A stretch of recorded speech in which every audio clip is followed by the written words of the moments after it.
Umpisahan nang sirain ng COMELEC ang mga hindi nagamit na official ballots sa Bilang Pilipino 2025. Para sa update, magbabalita live si Mobile Journal, Merimon Reyes. Merimon.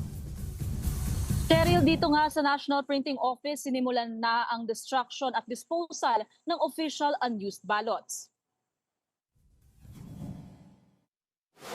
Ayon kay COMELEC Committee on Ballot Printing Commissioner Ray Bulay, sa 68,542,564 na balotang naimprenta para sa Bilang Pilipino 2025 midterm election, 6,730,969 ang hindi nagamit, plus 32,680 naman sa iba pang mga form.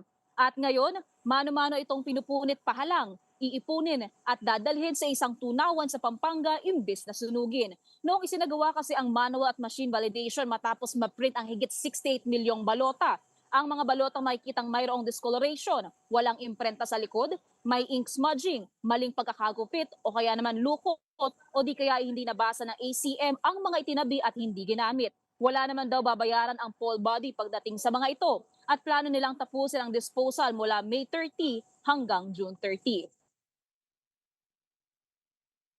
Cheryl, paliwanag din ni Commissioner Bulay, itong destruction at disposal ng mga official unused ballots ay palaging ginagawa tuwing katapusan ng eleksyon. Ito raw ang paraan para masiguro na hindi na ito magagamit pa sa ibang pamamaraan o yung sinatawag na nilang unlawful use. Cheryl.